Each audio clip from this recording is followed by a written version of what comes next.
September 26th to order. Billy, verification of agenda posting? Yes, Chairman Torres, the agenda for the September 26, 2013 Planning Commission meeting was posted Friday, September 20th at 2:31 p.m. Thank you. And I will go ahead and start the Pledge of Allegiance. Pledge allegiance to the flag of the United States of America and to the republic for which it stands, one nation, under God, indivisible, with liberty and justice for all. All right. Roll call, please. Commissioner Alvarez? Here. Commissioner Lenore? Present. Commissioner Huboy? Here. Commissioner Harvey? Here. Chairman Torres? Here. All right. Have the commissioners had a chance to review the minutes for August 22nd, 2013? I'll move to approve. Sure. We have a motion and a second. All those in favor? Aye. Okay. Billy, do we have communications from the public on items not on the agenda? No, sir. All right, so we will move right into public hearings. Item number one. Mr. Chair, Oh, I'm sorry. if I might say that Huboy Architectural Services provided architecture for item number one, so therefore I must recuse myself. Okay. Okay. Thank you, Commissioner Boyd.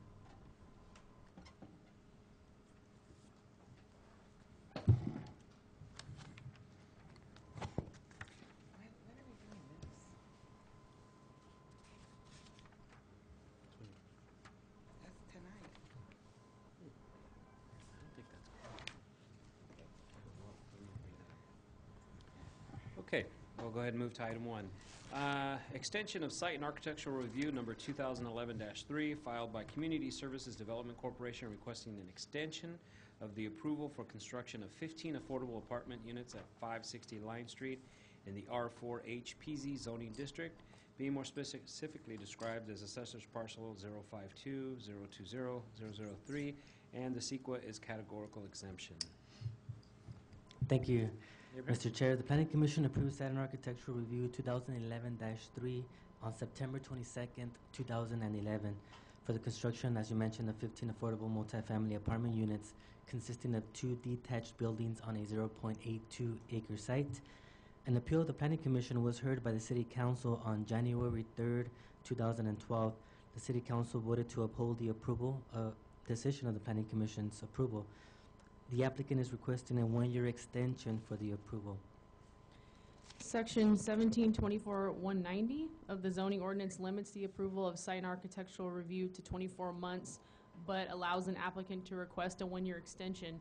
Staff received a request from the applicant regarding site and architectural 2011-3 approval and expressed difficulty in securing financing to fill the gap in their development budget by the time this approval expired. And with this, staff recommends the Planning Commission approve the attached resolution approving a 1-year extension of Site and Architectural Review 2011-3. Are there any questions for staff? Any questions, comments for staff? Okay, so we will go ahead and open up for public comment at 6:04. Billy, do you have any speaker cards? Yes, Chairman Jane Cruz?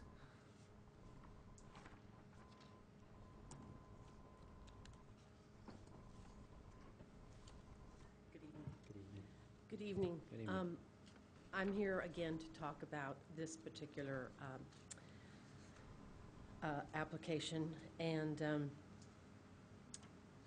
I do want to just mention that I contacted several of the neighbors in that particular area by email and received some responses, and pretty much what I said was I think that the neighborhood is a single-family dwelling neighborhood, and the proposed project has a density that has too severe a density for, given the existing makeup of the neighborhood. It's incompatible. And so a couple of the remarks that were sent to me, one of them being, I totally agree with you that the existing and proposed buildings are incompatible with the rest of the neighborhood. This particular person, Barbara Kelso, indicated that she's concerned about the impact on R.O. Hardin Grammar School. And then there are so many lots in the area, other areas of Hollister.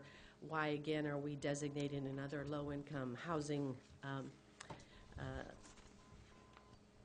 group here? She thinks it reeks of segregation. They're worried that the house values are going to be impacted.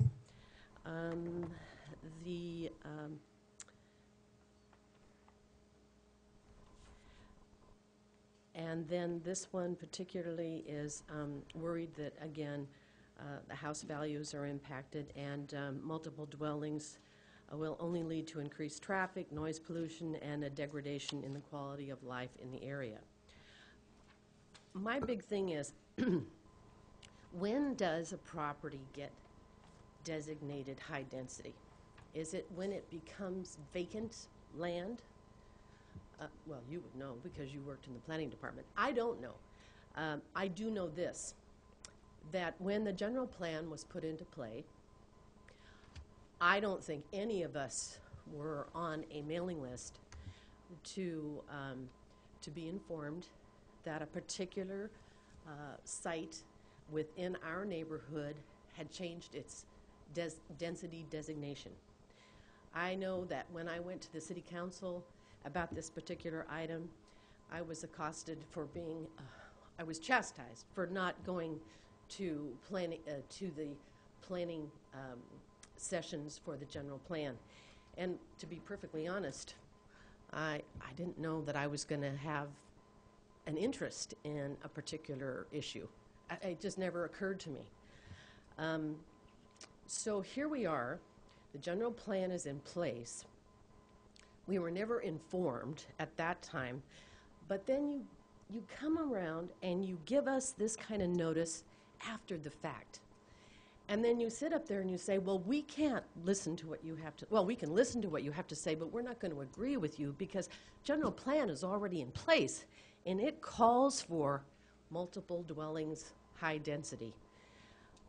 So what's the point of informing us that you're going to go ahead with a project like this when you didn't tell us in the first place that this particular site was going to be changed to a high-density, multiple dwelling site? It's like the cart before the horse. I think that the process is a little bit skewed.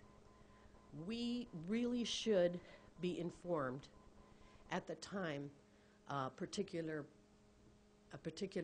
parcel changes its spots, shall we say. This was single family at one time. I don't know when it actually becomes multiple density for multiple dwellings, but I don't think anybody in that neighborhood ever really expected it to go that route. Like I say, we weren't informed at that time, so therefore, why not give us an opportunity to just put this particular authorization on hold? Not saying deny it, not saying approve it. Let's put it on hold. Let's give the plan, the general plan, an opportunity to be reviewed and get the input from the neighbors and know what they're all feeling about this particular project. They're all concerned about their home values. They're concerned about the traffic in the area. They're concerned about the fact that the parking is almost, there isn't sufficient parking in that neighborhood. And while West Side Boulevard is supposed to be taking all that extra flow of traffic, it isn't happening. Line Street is a very trafficked area, and it's a very narrow street. I don't know if any of you have had an opportunity to drive it lately, but you go at night, you've got cars on both sides of that street, back to back to back. And we're talking about having this huge lot there with nothing on it. So where are all additional people going to be parking, for one thing? Anyway, I would like to see us have an opportunity to review the general plan and try to develop a proposal for this particular parcel that is compatible with the neighborhood. Single-family dwellings, certainly no more than duplexes, and certainly no more than two stories in level, in height. Also, we already have a low-income housing development on that side of the street. And when it was first proposed in 2005, I went to a meeting, and what was ultimately built there is not what we were told in 2005 it was going to be. It was supposed to be a single level heading back to a second level. And we knew that that was a multiple dwelling site, so we knew multiple dwellings would go in its place. But the original plan for that particular parcel is not what you see down the street. We've got 2, 3, and 4-story buildings. That was not the original plan. I don't know when the density changed on that. I didn't go to any more meetings because I thought, well, we know it has to be multiple dwelling. This plan seems the most reasonable. And yet when the building actually started in that project, it was not the plan that I remember. So what I'm trying to say is give the neighbors a chance to voice an opinion about the use of that particular site by allowing we need to review the general plan. It isn't in concrete. It needs to be tweaked, and it needs to be looked at with more than just the people that were involved this last time. Because it is directly affecting the neighbors in this particular area, I think these neighbors in this particular area should have an opportunity to give a yay or a nay on this project, and by allowing for a review of the general plan. Now, the other thing I wanted to say was, I'll give you an example. Right now, we've had pretty good luck about parking in the area on 5th Street, with the exception of the last few months. And now the people who are living at the Palm Court, whatever you want to call this new place down there, they're starting to park on 5th Street. And so now we've called the police department, we had them come and put a little tag on the car, and then that car, this one vehicle, decided to end up parking in front of 560 Line Street. And I don't know, now it's not there, but it's on Tiffany Drive. And it's somebody who lives in those units. Supposedly there's sufficient parking for the members of the people who live in those units, but yet this one SUV with its trailer is circulating through the neighborhood. And the other one is a little Toyota Tercel that was parking right in front of my mother's walkway. We really don't appreciate that. She's 93. She's not handicapped, so we're not painting the curb blue or anything. But when she comes out of her house and has to get into a car, we want her to be able to use her walkway and get into her car. You're talking about adding more multiple dwellings into that neighborhood. I don't think that anybody's going to be very happy with the people parking on street, and it will happen. Anyway, I appreciate your time, and I hope you'll really think about just giving us a chance at that general plan and modifying it so that it can be more compatible with the neighborhood. Thank you. Thank you.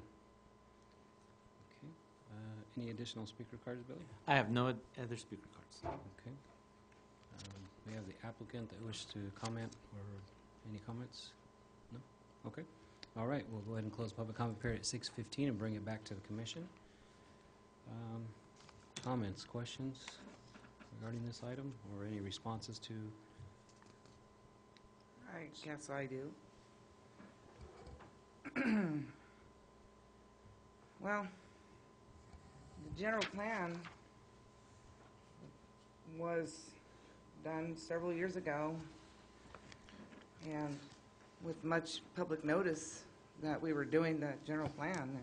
There was even a steering committee that was formed to give input. We did the process. Unfortunately, I wish people would pay attention when they have a vacant lot next to their house or in their neighborhood. I mean, really, people should be saying, what's going to go on there? I mean, it would be impossible for the government to notify people individually on everything. There's a process. There's the 300-foot notices that I know went out when they were doing the general plan public hearings for the Planning Commission. There was notices in the paper.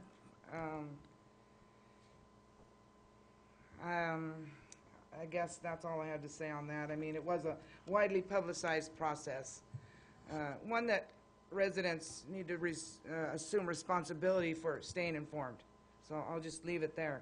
The parking issue, I believe there's parking on site proposed for the units, and probably some visitor parking in order to get approved 2 years ago, and they must have met the parking requirement for this development. Here's what I always say is, if you want something denied, we have to have findings to deny it. It complies to the general plan. It complies to the zoning ordinance. It met all the development criteria. How do we take this property owner who also has rights? He's developing his property per what the city says he can do. So how do we give him a denial now? That's a little sticky situation. He has property rights as well. These are just my comments. I'm sure the rest will want to comment. This is an extension to a previously approved project. I don't know that we can just say no tonight. I don't think that's what's on the table. On the table is an extension. We could deny it, and he could refile.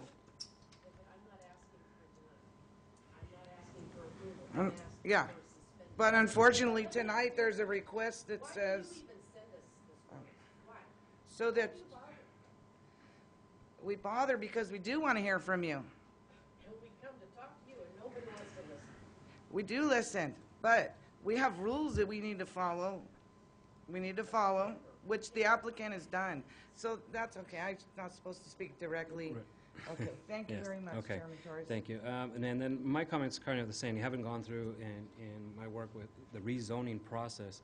It is a very lengthy process. The noticing, I know, just as you mentioned with the zoning, with the zoning ordinance, to rezone a property is very lengthy. The notices that go out, it's everybody within 300 feet, I believe, was noticed on this one, Abraham. On probably multiple occasions, correct? And then For the project, for this that's project, correct. and Yes. noticed in the paper, which is typical protocol. It's a requirement. Yes. And so I understand that. And again, with this extension, I know economic times are very tough right now, and to build anything, whether it be affordable or market rate, is really up in the air based on the economy. And who's to say this may come to fruition? We don't know. So when I look at this, as far as the zoning, the logistical side of things, I think it meets all the criterias, and it's just a simple extension. So those were my comments. Any additional? Okay, I mean, maybe I just missed it, but to answer a question about when is something like a piece of land designated for the zoning to be changed, I mean, when does that happen, and how does that maybe I just missed it. Commissioner Harvey, in 2005, the city of Hollister adopted the general plan, and that's when all these different zoning designations were created or changed. On this particular property, it is now R4, if I'm not mistaken, which is a higher density residential. Then in 2009, the zoning ordinance was adopted basically to complement the general plan, and the zoning ordinance basically indicates all of the general development criteria, including height, setbacks, lot coverage, parking, and that was adopted by the city council as well in December of 2008, if I'm not mistaken. And so now this applicant in 2011, I believe, came in for approval of this project that is now about to expire in a month, or it's about to expire. So. Okay. So if we were to approve an extension, let's just say if that was to be done, Yes. is there, I mean, is that it, or is there an avenue for them to come back and see about putting the project on hold, or what, or to voice their concerns? Is there another Sure. avenue for them, or is the extension? Pursuant to the Hollister Municipal Code, the extension, if granted, it's for 12 months. And if after that, if the applicant does not file for development, then essentially the approval expires. And then if the applicant were to desire to come back and develop or apply for another project, first of all, we must make sure that it's consistent to the zoning ordinance, and they would have to go through the process, again, through the site and architectural process completely. But I'm talking about like within the 12 months. Is there an avenue for them to come back, and the families that live in that area, and or is that not up for? Do they not have an avenue to do that within these next 12 months if we grant this extension? Within the 12 months, to see if that the project could change, you mean, or Right, modify it somehow? Would they have an avenue to see if they wanted to put on hold, if that was, is that avenue available to them? It's my understanding that if it's granted, it's good for a year. If, say, for example, if I'm sure the applicant is more than willing to talk to the public, and say, for example, the applicant decided, you know what, times are tough, and the project that's proposed is very expensive. We want to do some modifications to the actual project. They're always willing to sit down and it's my understanding, with the public, and possibly if that's the case, if they want to maybe change it a little bit or significantly, then at that point they would have to come back, and if it's significantly changed, they would have to go through the process of a site and architectural for entitlements for that project again. So that's, I'm not sure if that's the direction of the applicant, but for this approval, if it's granted, then they would have their entitlements for 1 more year. However, if they do end up changing a save, if it's expensive, if it's too expensive, they want to modify it somehow, I'm sure they would be willing to take all the comments from the public, and then at that point, they would have to come back again for another public hearing for another site and architectural review and approval. Okay. But that still doesn't address the concern that it's high-density residential in the general plan. So I think what Mrs. Cruz is after is she wants to know, how does she get that change from high-density residential to single-family dwelling? And, Yes. And does it, and you know, I know that it's good to have mix in a neighborhood. I mean, this is the opposite of segregation. Segregation is when you build all low income in one spot. This city is trying to integrate into other areas that are not just all low income housing. That was a direction that we've been going for the last decade. But for her, it's changing the general plan, because whatever the applicant brings back, still going to be of high density nature. That's correct, So, Commissioner. how Miller. do you fix it? Is there ability in the neighborhood to say, hey, we don't want this HDR, we want it single family?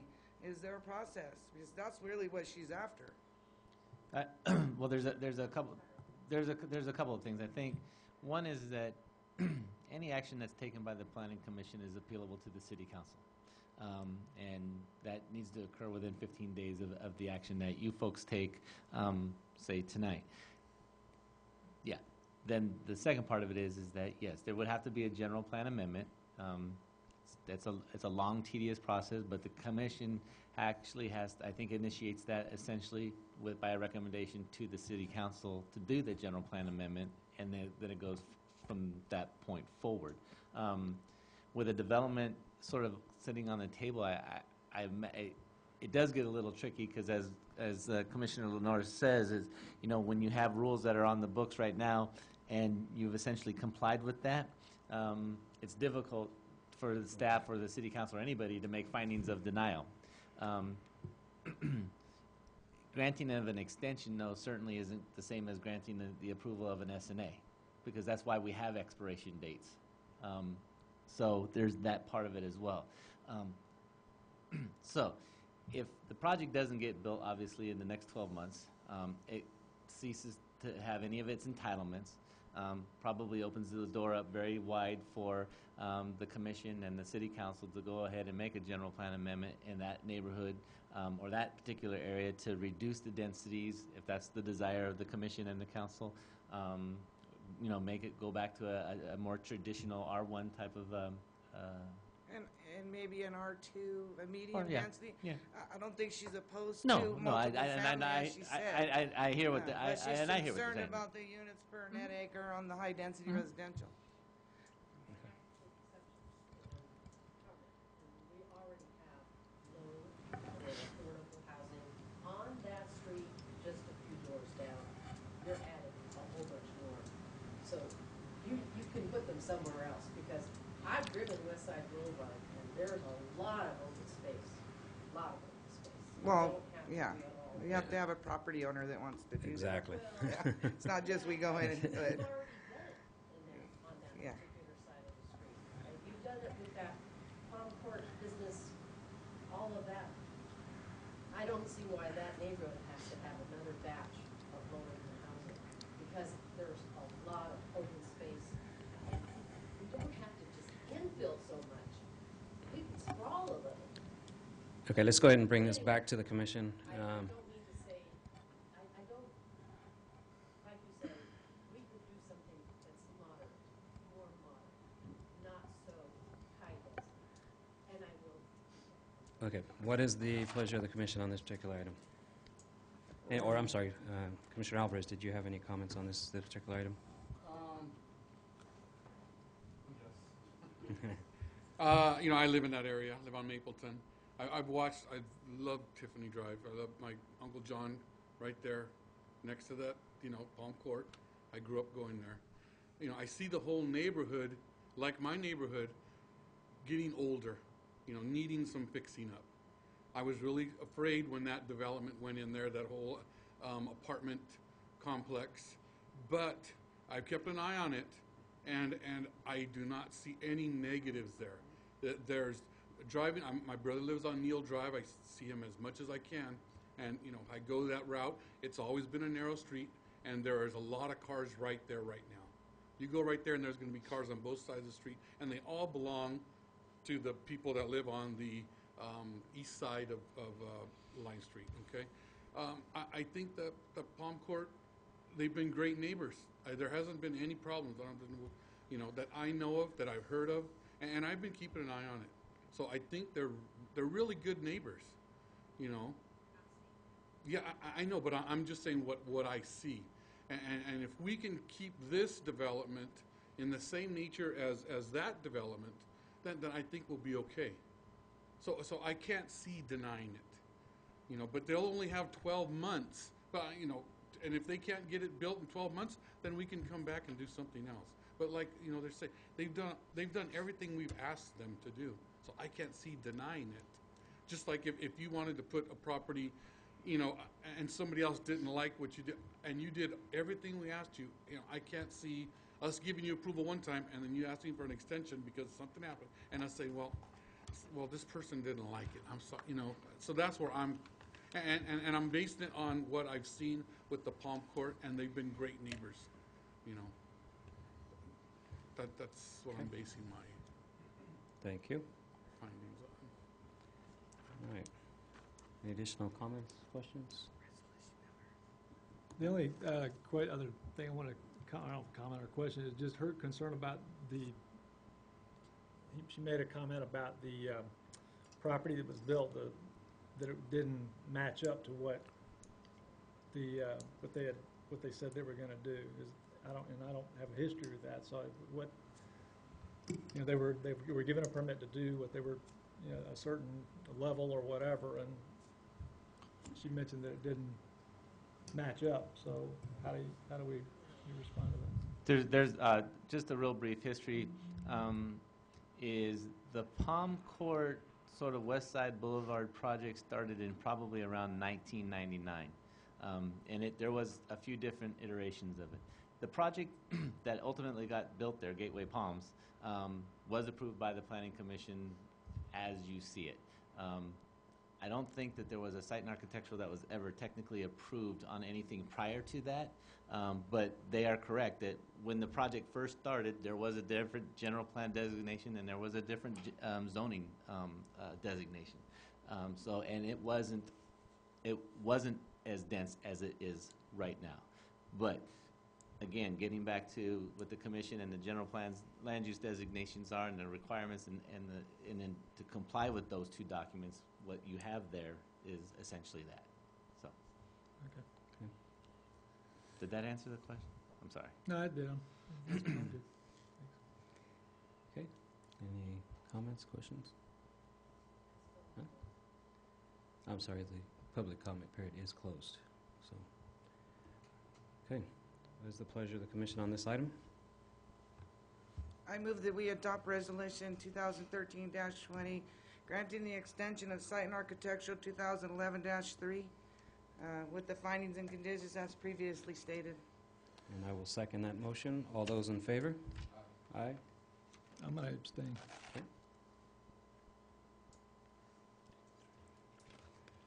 Okay, so we have a 3-1 on that one, and we'll move on to the next item. As Mr. Boy gets back in. And I want to thank you for coming. Sincerely, you. Yeah, thank you for coming. I know. My first time up here, so I do want to thank you for voicing your concerns. Okay. Okay, let's move on to item number 2. 970 Steinbeck Drive, filed with the City of Hollister requesting revocation of home occupation permit number 2010-48 in the R1 Low Density Residential Zoning District, being more specifically described as Assessor's Parcel 5805025. Good evening, Mr. Chairman, Commissioners. For those of you who don't know me, I'm Mike Chambliss. I'm your Code Enforcement Director. I think we've all met individually at one point or another. Unfortunately, whenever I come before this body, it's not for good things, so I do apologize for that. Why I'm here tonight is I was contacted on August 15th by environmental health specialists over at the County Environmental Health, and he informed me that there was an applicant putting an application in to store hazardous materials at a residence in town. This residence was granted a home occupation permit by our planning department for a welding business. I included that application in your packet. On that application, it was made very clear to the applicant that he would be not able to operate the business at the house nor store any hazardous materials at the house. I find it quite interesting that as soon as he got the city's home occupation permit, he went down to the county to go ahead and get a permit to store hazardous materials at the house. As a result of that, and the fact that the rules are clearly spelled out on his application that he signed, I'm here before you asking you just go ahead and revoke that home occupation permit so we can get these hazardous materials, prevent these hazardous materials from being located within the residential neighborhood. Okay. And do we have any comments, questions? I just had, like, when it talks about gas cylinders, I mean, just for my benefit, when I think of, is that like a... Argon, acetylene, and oxygen. Okay. High pressurized. Okay. All requiring hazardous materials permit through the Certified Universal Hazardous Product Program throughout the state. So it's not like, I'm just thinking about my gas grill, for example. No, it's not a home propane tank. Like These that, are the okay. big welding cylinders. Okay. So the question I have is the home occupation, what was the original description for the home occupation permit? What was he, The office for the welding business, but not the welding itself? not the equipment itself. Okay. Okay. So besides the gas, is storing other materials as well, all the metals and things Yeah, I'm of not that really nature? worried about the welding machines themselves. You know, they're made out of metal. They're not going to explode or anything. But Right. these, I mean, truth is, these cylinders are probably pretty safe. You do have to handle one pretty poorly to have the end of it get knocked off. But when that happens, it is a missile, an unguided missile. I have seen them go through block walls in training. I've seen them go through block walls in real life. That's something you don't want going down the street in the neighborhood. The other issue is it's extremely flammable materials. You know, somebody fooling around out there at night, whatever, could start a leak or start that thing off, and you could have a fire. In addition, if you allow this, and he gets the permit from the county, he could be storing these materials in the garage. Say there's a kitchen fire and the house gets fully involved. Now we have our firemen going into a situation where their mind is a house fire. Their mind is not an industrial fire, and then we have an industrial situation in the garage, and you could have these cylinders cooking off in there, and you could wind up killing firemen. This is a bad situation all the way around. That's why the rule exists. Mr. Chair, I'm just puzzled why it's very clear on the home occupation permit, the conditions 13, that flammable liquids and other materials deemed hazardous beyond that normal to a residential use is prohibited. It seems to me that I'm puzzled why he would pull a home occupation permit and then go around and get a permit for hazardous materials when it's so clear that it's prohibited. I don't know, and Within the unfortunately, he previous didn't show permit. up tonight to ask. Okay. It's odd. Yeah. Well, obviously, we didn't think he was gonna get caught. Now, in this type of situation, are there any type of warnings that are given to the applicant or the owner to correct those issues prior to pulling that permit? In my 9 years doing this job for you folks, I've only had one other incident where I came before you to revoke the permit. In that case, I did I did issue warnings. That was not a life safety issue. This is a life safety issue, so I'm not going to issue a warning. Okay. There was a deliberate act to violate the permit that was granted. His signature is on the application for the hazardous materials waste. That's a deliberate act, so that's why I bypassed all that, came directly to you. Okay. He has not been cited. He will not be cited if he complies, but if he fails to comply, assuming you proceed with the revocation, he will be cited. And just for my purposes, when something like this, they're noticed that this is going to come to Planning Commission, that their permit is about to be revoked, and they have the opportunity to speak, but he chose not to. Yes, they receive a certified return receipt letter, Okay. Had fair notification. as required in the municipal code. Okay. Those were my comments. Any additional? That was my only concern, to make sure that he was noticed, and it was, because he's not here to defend himself, so, obviously, I don't want him coming back. I never got it. As long as it's certified and we sent him, fine. I have no problem Okay. to, denying it. The planning department didn't even trust that one to me. They handled it So themselves. we've had these items come up before us before, and the person in question has been here at public hearings, so this isn't the first time. Billy, do we need to open this one for public comment? Yeah. Okay, so we go ahead and open that up to public comment. We're at, what is that, 6:39? Yes. Do we have any speaker cards? No. None? Okay, so we'll go ahead and close that at 6:39 and bring it back to the commission. I will go ahead and make a motion here to revoke, let me get the specifics here, to revoke the home occupation permit number 2010-48 in the R1 Low Density Residential Zoning District. I'll second that motion. Motion and a second. All those in favor? Aye. Aye. Okay. Thank you, Thank you. Commissioners. Have a good evening. Thank you. You too, Mike, thank you. All right, we'll move to item number 3, sale of property, filed by the City of Hollister regarding the sale of the following properties. The first property is located at the southernmost point of McCrae Street. north of Tres Pinos Road and west of Highway 25, and classified as a general commercial with general plan.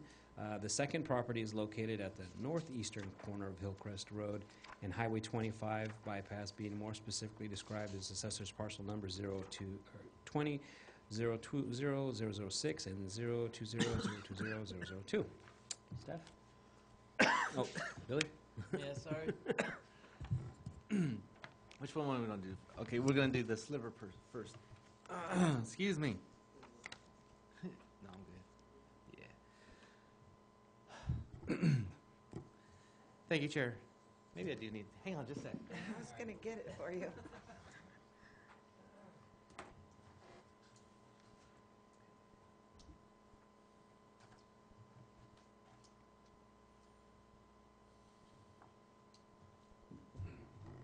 I apologize for that. Tonight, Commission, you're looking at two separate resolutions and sort of two different processes for the sale of property that's currently owned by the City of Hollister. The first one that you'll see up on the board is located on the northeast corner of Highway 25 or Pinnacles National Highway and Hillcrest Drive. It was formerly purchased as a part of the bypass project from the Guerres. However, right now it lies adjacent to Harold Serrato's piece of property. The property consists of about 0.58 of an acre. It really doesn't have or serve any governmental use right now. Or will it technically in the future? It's kind of an odd-shaped piece of property. If you drive by that area, you'll notice that it's actually kind of clearly defined by the weeds and where the former orchard stopped and where that actually starts. So what I'm asking the Commission to do tonight is to just recommend to the City Council that we move forward and recommend the sale of that property. That property will go through a process that includes an RFP. It's currently being appraised right now. Generally with city-owned parcels, once it's appraised, we go through a request for proposals process. The council, we open bids. The council has the ability then to look at those bids. If there's if the minimum bid amount meets the actual appraised value amount, the City Council then can go through the process and actually do a sale or transfer that property. In this particular case, selling it to either Harold Serrato or the person who may develop Harold Serrato's piece in the future is probably the logical party to transfer the property to, and it would just be incorporated into whatever development goes on Mr. Serrato's parcel. So with that, I think that's one of the resolutions. I'm not sure in what order it is. If I can ask Jill to just go to the second one. This is a parcel that actually requires a little different process, and essentially what it is we want to, hang on please, I just want to get the terminology correct here. We're asking the Planning Commission to approve the determination that the street vacation of .452 acres conforms to the city's general plan, and again, that this portion of this right-of-way no longer serves a governmental use. This is the same process that the city went through a couple years ago to sell the parcel to Hawkins Development Company, which is now where the Walgreens lies. So if you've driven down McCrae Street recently, this portion of the property is about where the trailer is for the construction site on the Walgreens. It's a much smaller site. It has nowhere near probably the value as the corner did when we sold that. Again, this parcel is also currently being appraised. Once the commission determines that it conforms to the city's general plan, which is actually general commercial and zoned for that, we would then throw a release an RFP or request for proposals to private developers. Again, as long as the minimum dollar amount is received or as long as the minimum amount of the, or the appraised value is met in the proposal, the council has the opportunity then to sell that property to a new developer or a new landowner. Once again, during that particular process, again, once the minimum is met, the city council does have the opportunity to sell the property to an individual who makes essentially the best proposal. It doesn't necessarily have to be the highest dollar amount, but it has to meet the dollar amount. So if the appraisal comes back that it's $5 a square foot, somebody can offer us $10 a square foot. It doesn't necessarily mean that the council has to sell it for $10. It can still sell it to somebody for $5 a square foot, as long as if in fact that proposal is a better project for the city. So I know I went about that kind of a wrong way, but that's essentially it. So staff is asking tonight that for both properties, one, we make a recommendation on the sliver piece to the city council to go through the process of sale, dispose of real property. The second parcel behind Walgreens, we're asking that the planning commission make the determination that it conforms to the city's general plan and vacate that portion of McCray Street. Thank you. Any comments or questions from staff regarding these two properties? None? Okay, we'll go ahead and open up public comment at 6:45. No speaker cards, Billy? Hang on. I'm not prepared. No. Okay. So we'll close it at 6:45 and bring it back to the commission. Chair, entertain a motion? Absolutely. I move that we adopt Resolution PC 2013-21, recommending to the City Council to order the sale of real property located at the northeast corner of Pinnacles National Highway and Hillcrest Road. And we have a Second. Motion and a second. I'm not sure who gave the second on It's Greg. there. Commissioner Okay, Urban. motion and a second. All those in favor? Aye. Aye. Okay, And then I have one more, the street vacation. okay. So then I will go ahead and make a motion to approve the vacation of of a proportion of quite solid. McCray Street north of Walgreens, east of Gibson Station, subject to the draft resolution 21? 22. 22, PC 2013-22. And that is my motion. I'll second. Motion and a second. All those in favor? Aye. Aye. Okay, second item passes also. All right. Let us move on to item number 4. Amendments to Title 5, Business Licenses and Regulations, Title 10, Vehicles and Traffic, and Title 17, Zoning to the Hollister Municipal Code.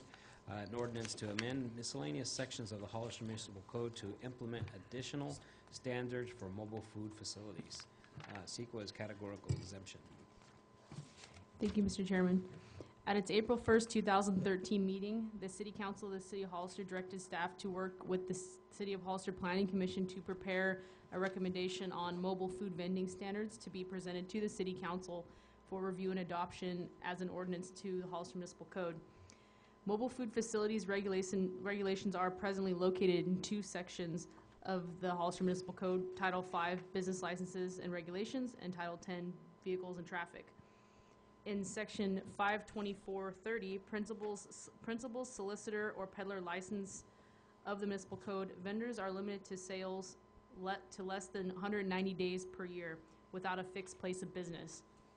Section 102150A does not allow food carts, lunch wagons, push carts, and mobile food vendors to stay at one location on municipal property, such as parking lots, sidewalks, or streets. The vendor is allowed to stand in one location for the period of the purchase, and that's a maximum of 10 minutes.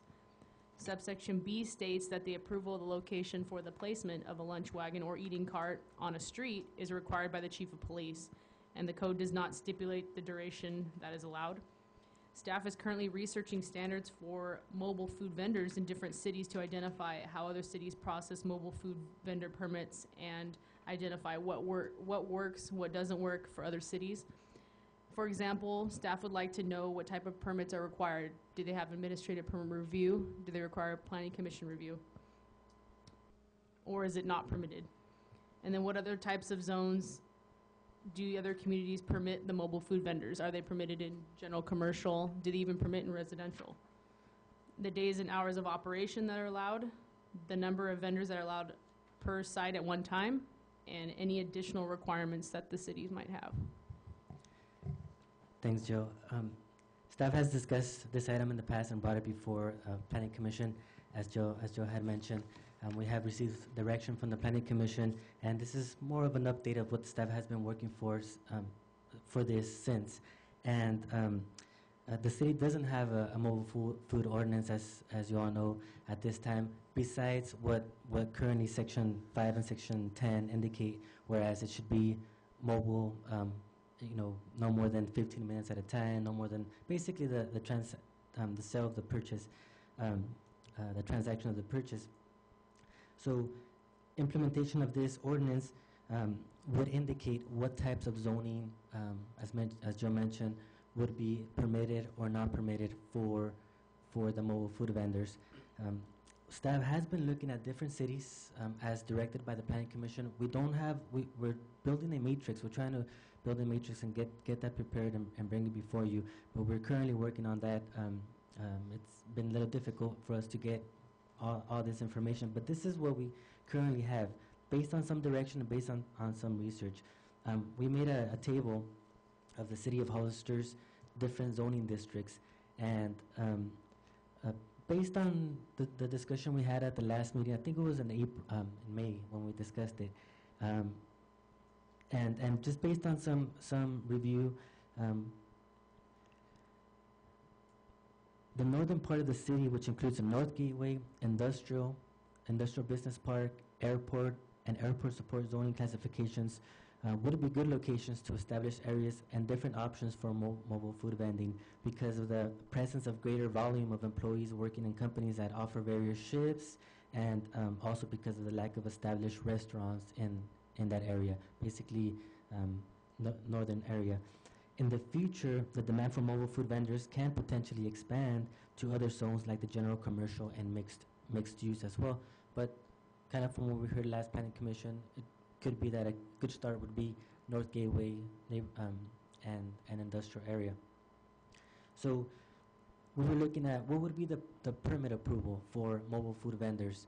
And in the next slide, we kind of start talking a little bit about permit approval. Wanted to kind of just bring it before this commission and discuss a little bit. A person desiring to engage in a vendor operation as defined in this section shall submit a written application for a permit to operate in a form acceptable to and with all supporting information required by the city of Hollister.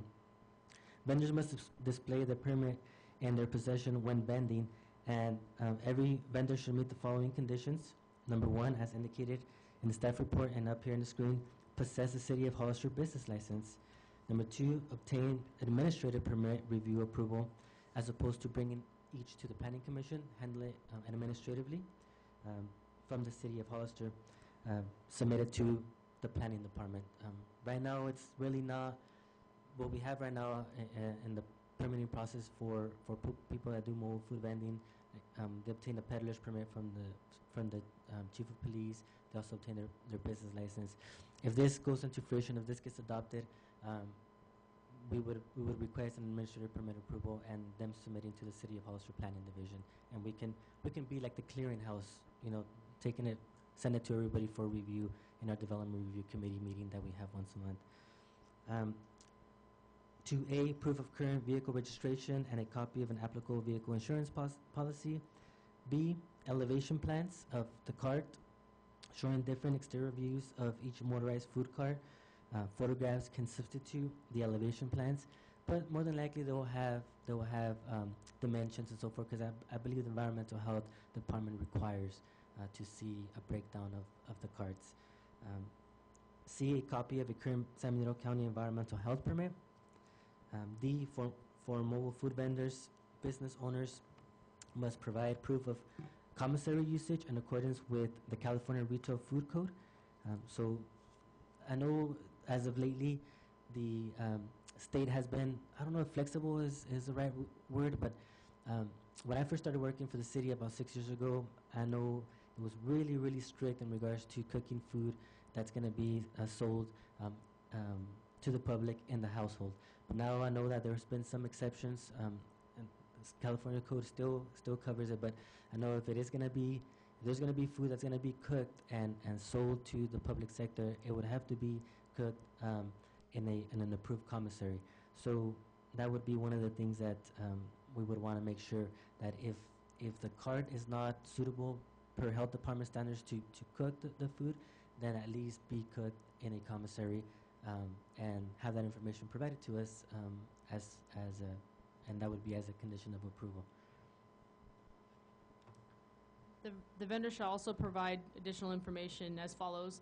The property owner would have to provide a signature to operate on their site. They'll have to provide a site plan.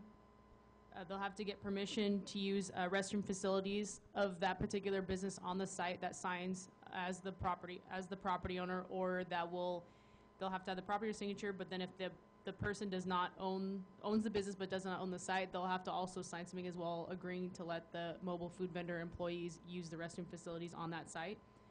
They'll have to provide a description of the proposed location of the vending business and the length of time during which the proposed business shall be conducted. A brief description of the nature, the character, the quantity of food, beverages, goods, or merchandise to be sold. If the mobile food vendor is employed by another person, so they have a different operator, it's not necessarily an owner-operator situation, they'll have to provide the name and the business address of the employing person. And the following actually may constitute grounds for denial of the permit to operate.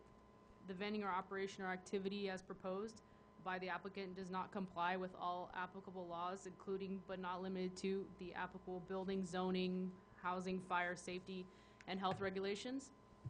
And also, of course, a failure to obtain a clearance from the San Diego County Environmental Health Department. We also have additional standards, criteria that will apply for mobile food vendors, including the area proposed for the use shall be developed to current city development standards, including but not limited to adequate paving for parking, paved access routes, fencing, and landscaping standards. 2, the site on which the unit will be located, the mobile food unit, must be paved with a hard impervious surface. Runoff requirement may apply by the City of Hollister Engineering Department. No, that's a big standard with California, with the state right now. 3, a minimum of 3 standard on-site parking spaces in conformance with city standards and ADA requirements shall be required in conjunction with the location of a unit on a private property. 4, adequate setback shall be provided as required by the zoning district where the mobile food vendor is proposed to locate. 5, the operator of the mobile food shall be responsible for maintaining the site where it is located in accordance with the California Retail Food Code. 6, talks about the removal of trash. All trash or debris accumulated by reason of any vending stand shall be collected by the mobile food vendor and deposited in a trash container. Basically, make sure that all the facilities are clear and clean at all times. And trash removal shall either be arranged with the city, or the mobile food vendor shall obtain written permission from the property owner to utilize trash receptacles related to any other business on the same site. So essentially, just show us on the site plan, this is where the trash receptacles are going to be, this is where the bathroom is going to be, this is where my food cart is going to be, it's going to be certain amount of distance from the driveways, things of that nature is what we would want to see. Hours of operation will be limited to the following. The hours of operation of a mobile food vendor shall be limited to the hours of operation of the fixed business on the fixed-based host site. So depending on the hours of operation of the business and in the permitted zoning areas, that's where the cities at this point is offering a recommendation to you for discussion. Number 8 talks about permanent restrooms facilities, talks about restrooms again, and should be provided for employees, should have a hand washing station for employees, and again, it can be that the fixed business can allow for the employees of the mobile food vendors to go and wash their hands, or the public as well. And there's a stipulation here that bathrooms should not be over 200 feet away from the mobile food vendor. That's the only difference. That's one of the differences from the last stipulation. on restrooms. And also, wastewater generated on site shall not be released on site or into the storm drainage system.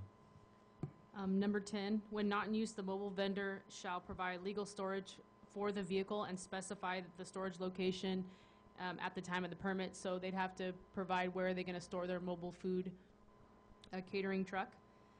The pouring of grease or food waste, excuse me, wash water or anything else down the storm drain is prohibited. Any spills, excuse me.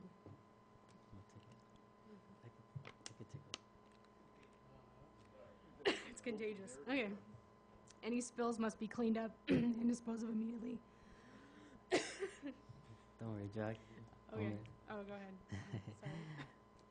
Sorry. So, okay, that was number 11 on your staff report or up here on the screen. All wash water used for cleaning must be held on board, on site basically, until it can be properly discharged to an approved facility sanitary sewer connection. You know, it doesn't necessarily have to go to the waste water facility, but you know, if it could properly go to the sink, to a clean out, to a mop sink, then that's fine. But they should provide an area to where they're gonna keep all wash water for cleaning. Number 13, no vendor shall operate within 20 feet of a driveway for line of sight purposes, safety reasons. You know, we were talking earlier with Joe, people standing, people could tend to stand around the mobile food unit, and just to have adequate clearance from any nearby driveway where vehicles can maneuver.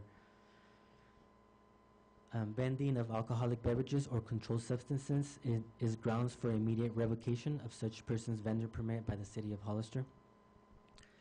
No owner or operator of any mobile food may place any chairs, stools, tables, or other fixtures of furniture on any portion of the street, sidewalk, or public right-of-way. What's one of the recommendations, or one of the conditions that it's open for discussion. All of these are open for discussion, actually.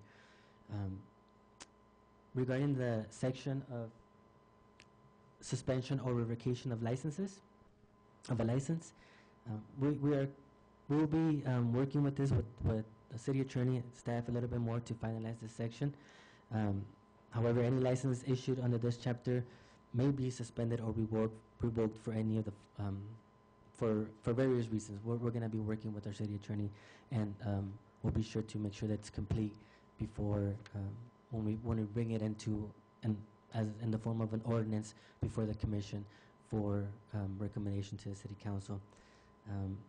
But, for example, conducting the business of vending in such a manner as to create a public nuisance or constitute a danger to the public health, safety, and welfare would be a grounds for revocation.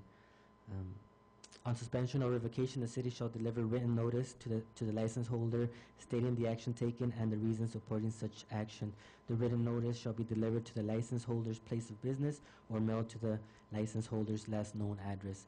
This is typical policy that we kind of already have in our ordinance, and we just want to make sure that it would be also implemented in the license for vending once we decide to send it to the city council for adoption, for recommendation of adoption. I believe that might be all. And I think that's everything, right? Yeah. So with this, staff recommends that the planning commission to receive the staff report from planning and review our progress. And if there's any questions or concerns for staff, please let us know. Okay, thank you. Comments, questions for staff? Just a couple of comments. Sure, Dick. Is that I think, we've been talking about this for a while, so I think we've graduated from the discussion of use to the process where administrative permit processing I'm in favor of. And now I believe it's a matter of regulation. And all the conditions and regulations that have been addressed this evening, I think I'm in agreement with. So I think we're getting close to officially saying this to the city council. Okay. I don't have any issue with any of whatever's been said. Okay.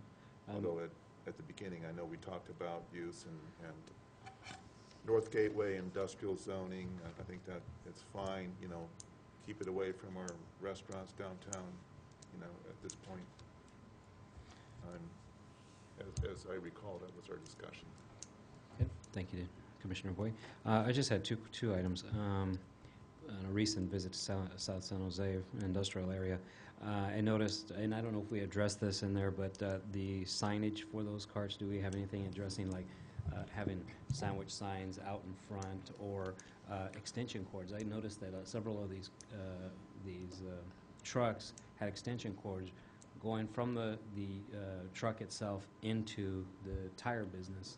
I mean, they were just wrapped in duct tape going from there. I mean, I'm sure they're using those for the warmers or something, but those were a couple of items I noticed when I was in that industrial park area. So if we can make sure we get some language in there, because I'm seeing people do those types of things in actually. Thank you for those comments. We will definitely make sure regarding the courts to talk up with our building official and see, you know, what can be done with that if there has to be a certain type of length, if the length can't be a certain amount, or if there has to be some type of protection or none at all.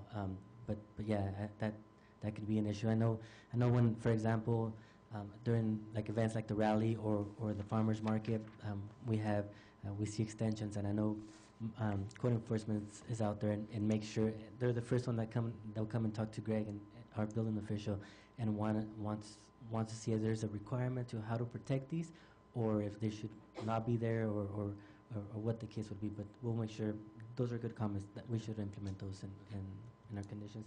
Regarding signage, we didn't address it, but it would be more than likely we would want to make sure that it conforms to Section 1720 of our Hollister Municipal Code, which addresses signage, and be as consistent as possible with that.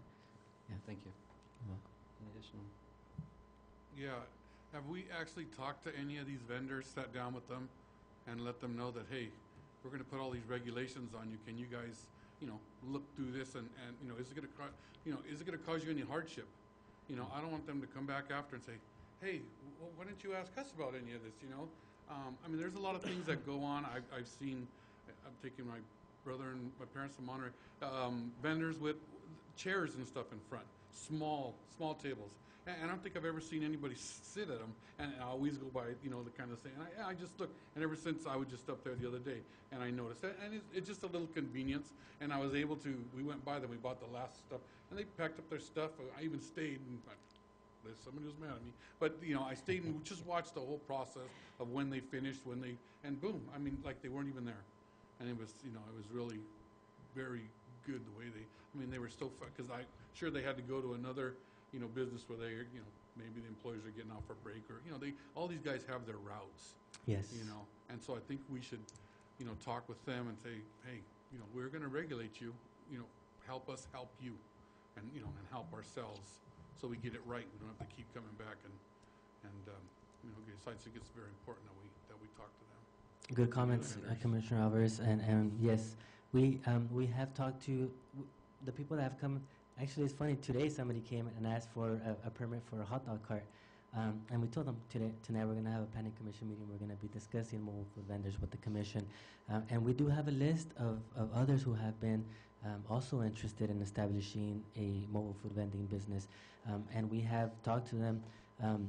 We finished production on this at the time of deliverance to you folks, and so we haven't sent this information to them, but we did indicate that we do have it available, and our next steps would be to contact them and have them review this, and you know, within hopefully by next month that we come before you, you know, have more of a closer discussion with them.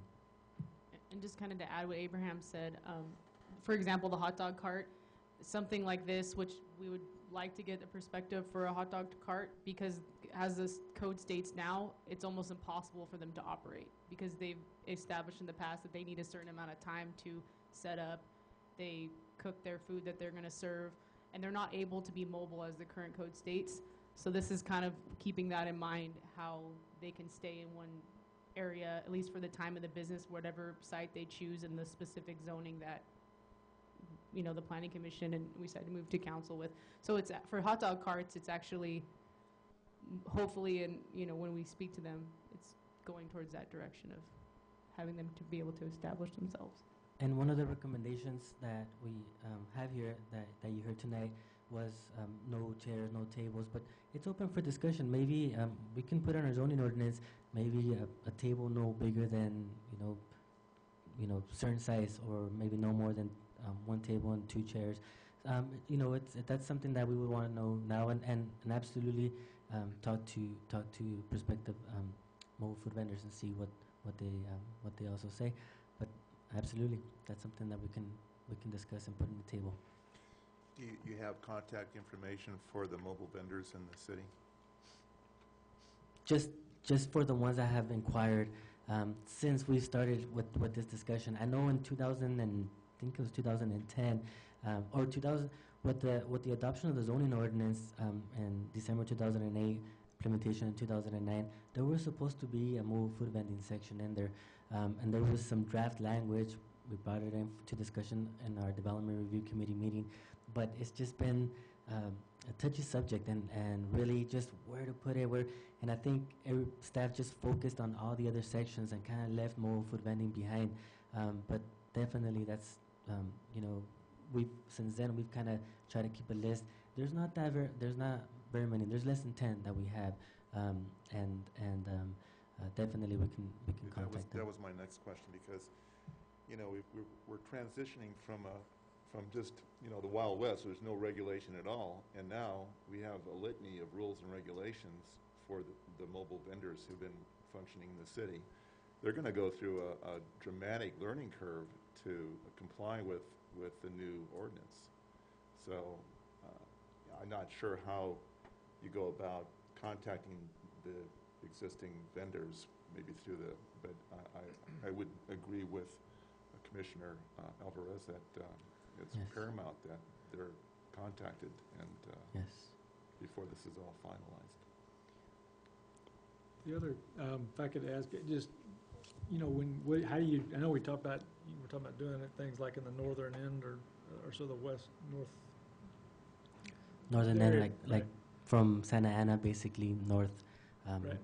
So, like the cannery, or a place, and folks that work, late hours. I mean, the restaurants and I want to be sensitive to the restaurants, obviously, but you've also got like the cannery, maybe even the courthouse, and when that gets going, I don't know what kind of staff they have in the evenings, but think about the cannery, Yes. What happens in a situation like that when, after hours in the evenings and stuff, and those folks are working during the Good night. question, Commissioner Harvey. You're right. We do have cannery does operate year round, but mainly in full force in the season around late June, around July or so, all the way through September, October. Carol, Well, but no, it doesn't operate all year round. It operates well, 12 weeks in the summer. It does. But I'm saying the main production. Yeah, the main production is during Yeah, but summertime. they're not there all year. They're not. There are some staff that are there, There but might not be really down operating Sally with it. Street, but not there Yes. on East. Yes, and yeah, that's correct, Carol. And right now the proposal is mainly in the North Gateway area. There is a section of industrial Which on I wanted Industrial to Drive. clarify that would be included. That's Because correct. really, you're going to designate it by zoning district and not location. That's correct. So it would be a given that they would have that opportunity. That's correct. The cannery discussion does bring about something because they are already proposing to restrict it to the hours of the business where they're located. So that is a 24/7 operation. So you might want to touch on that. If somebody wanted a mobile vent, there is a base there for customers. They operate 24/7. That would be a plus for them. And that's something that we I can think that discuss. you've made some good progress. I like what you've done. I think it's a good start.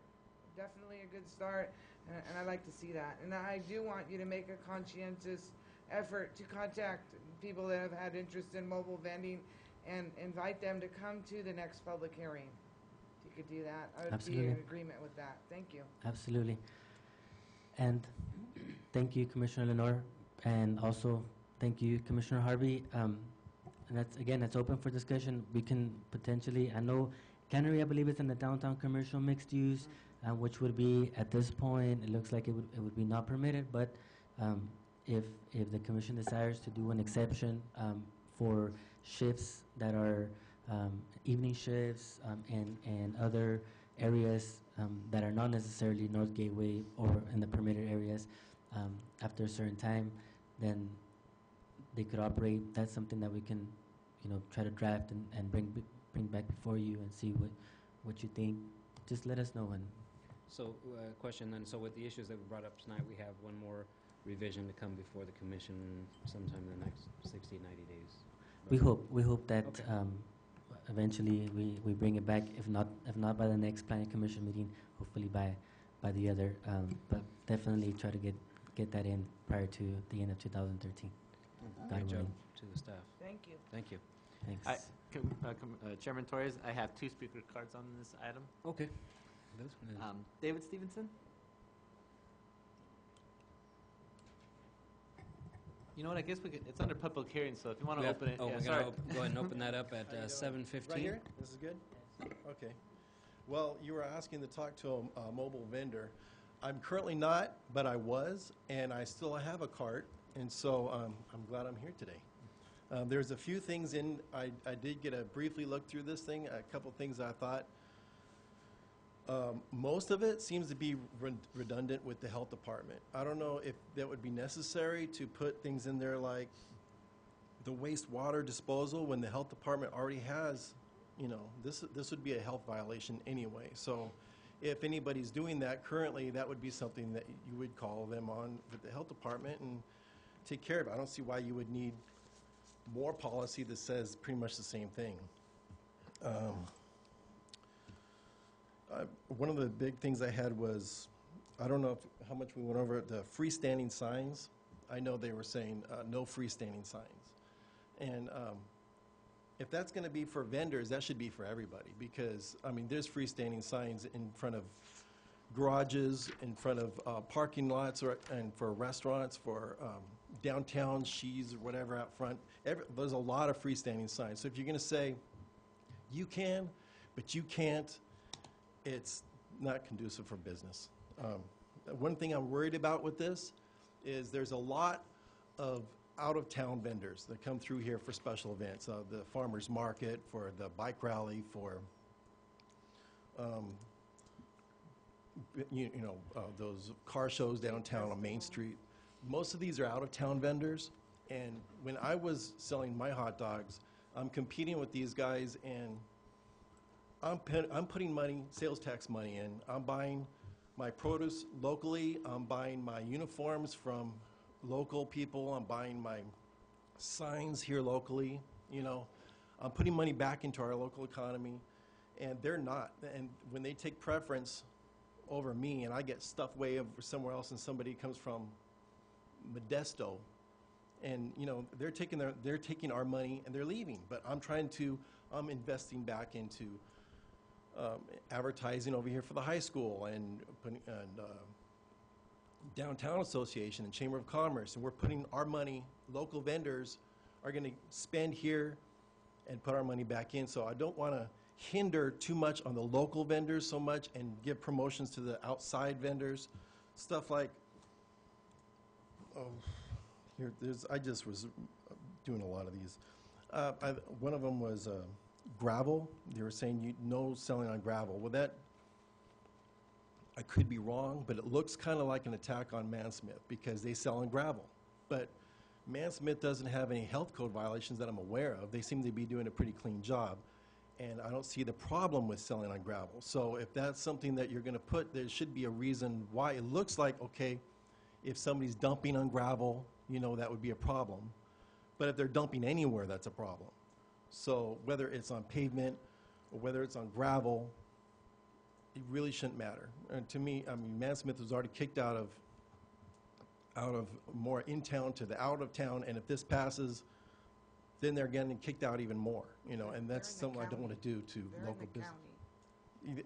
Well, this would not apply to the county then, was what you're saying? Just the city of Okay. Hollister. Well, where's gravel in the city? Where's gravel downtown? There is no gravel. Why are we putting gravel? I'm not sure where that comes from. Out if in it's the not. industrial, well, you're probably right there, because most of the industrial complexes already have the standards, the building standards, and they are all, I just saw that, and I was thinking of blacktop. Mansfield. Yeah, So if it's yeah. not a, you know, It's if not it in doesn't the apply to city. them, but I don't know where it would apply and It why might it not would present apply. itself.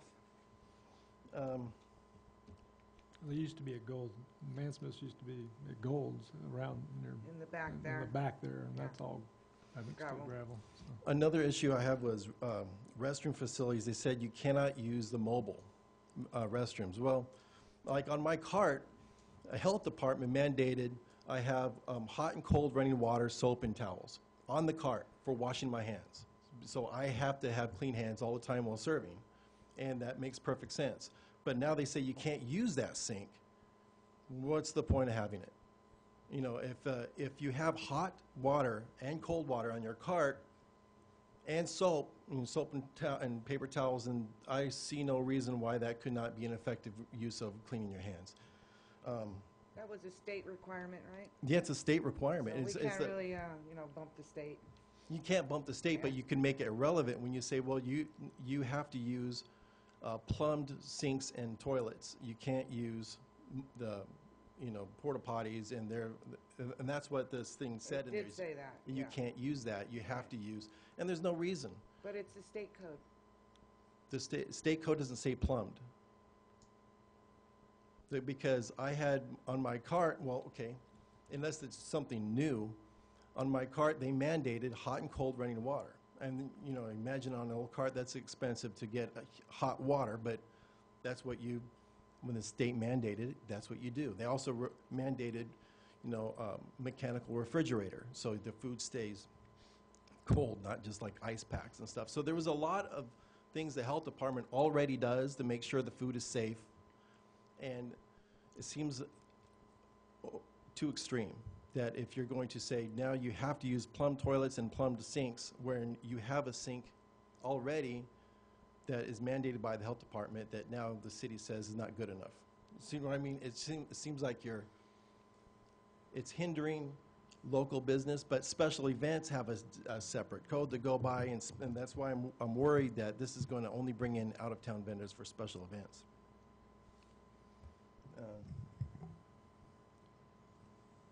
Chairs. I agree that there shouldn't be tables and chairs out there. The health department says I can't have tables and chairs out there, but I kept the chair for me to sit down on because when you're standing out there, it's nice to have someplace for you to sit. You can't let customers sit there, but that's, the health department didn't care. This didn't say anything about keeping chairs for the vendor themselves. There's no reason a vendor shouldn't be able to sit down, in my opinion.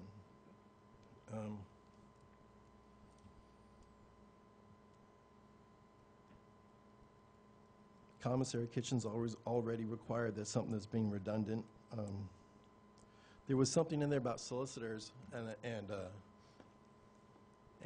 that really irked me a little bit. It was, I'm sorry, I didn't bring it with me. I was running around and I just saw that there's the time, so I came over here real quick.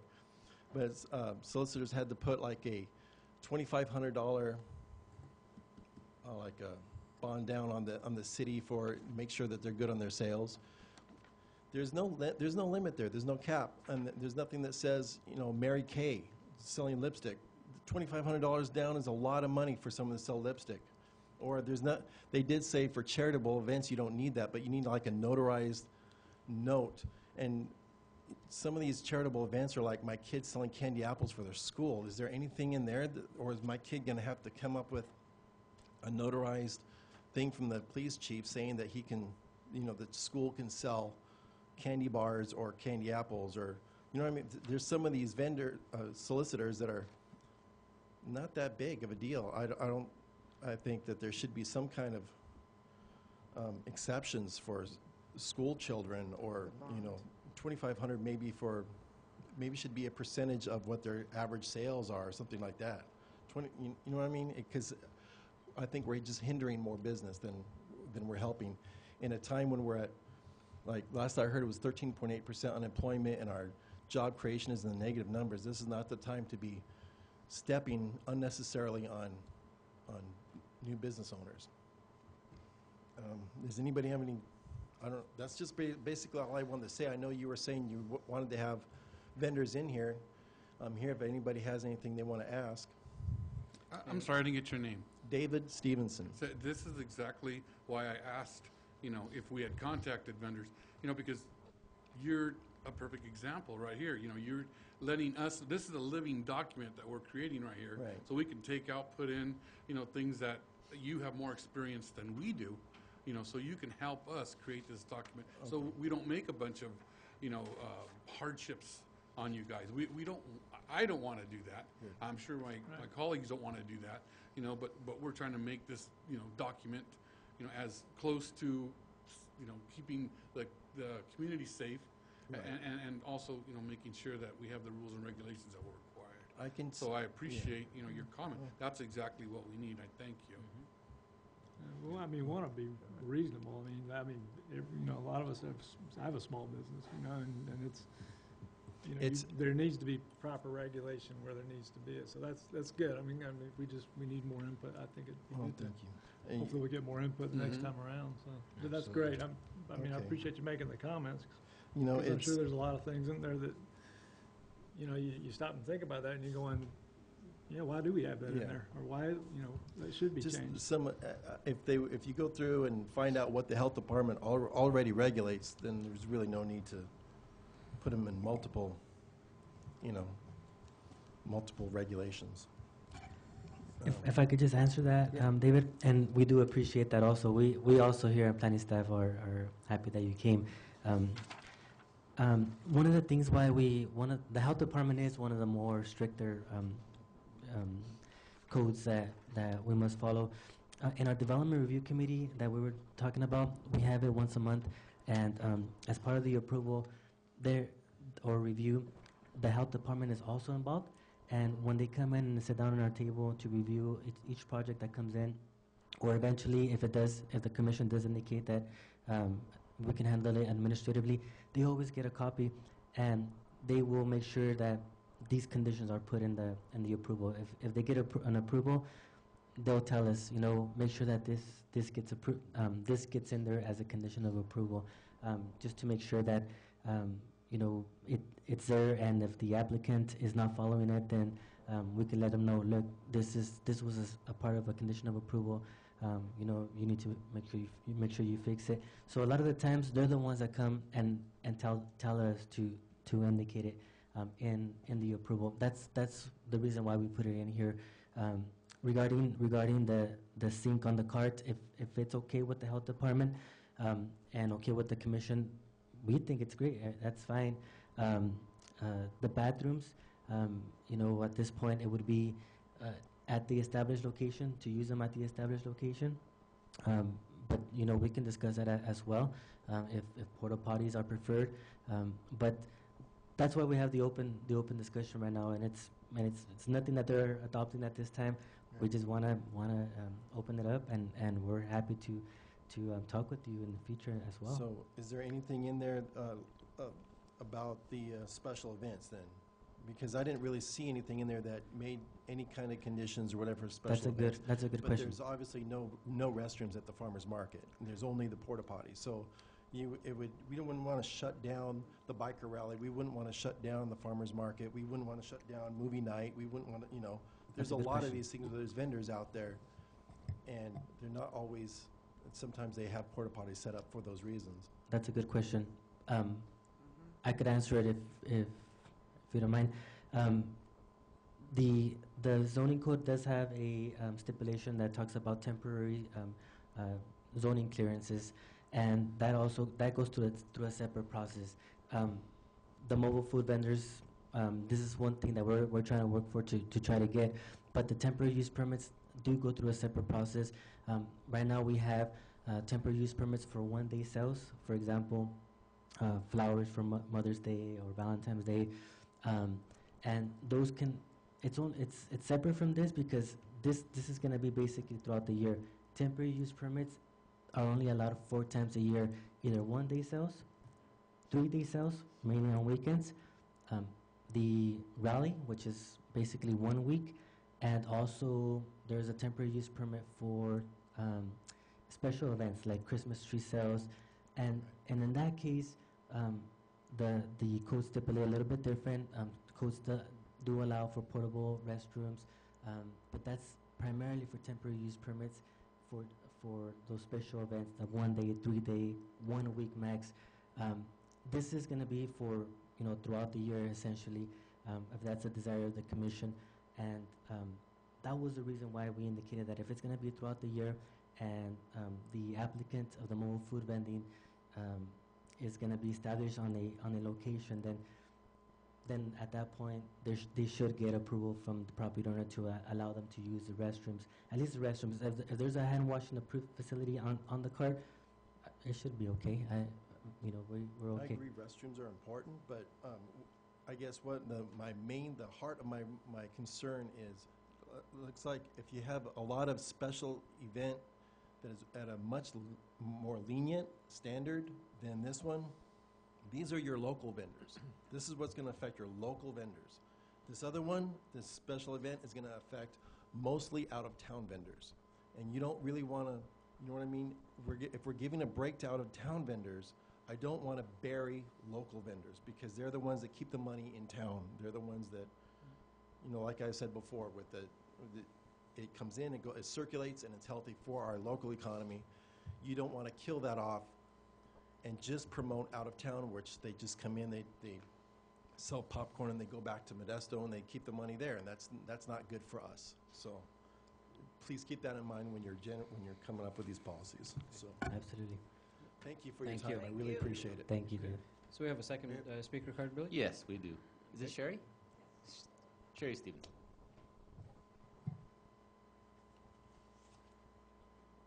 It's all way up there. Good evening, Commission. I am David's wife. He's the one who ran the mobile cart for the most part. But the reason why I want to put forth my opinion, I don't have the financials that he would, believe it or not, that he would have.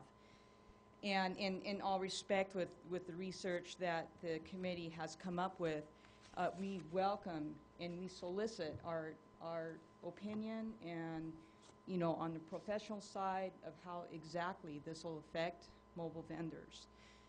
Be careful of any regulations or stipulations that are tinted to special interest. I understand you want to protect downtown restaurants. They have much more of an investment, but mobile food vendors also have an investment. If they're operating local, they have to use a commissary kitchen that's local for the most part. A business license, that is local. Sales tax, that is local.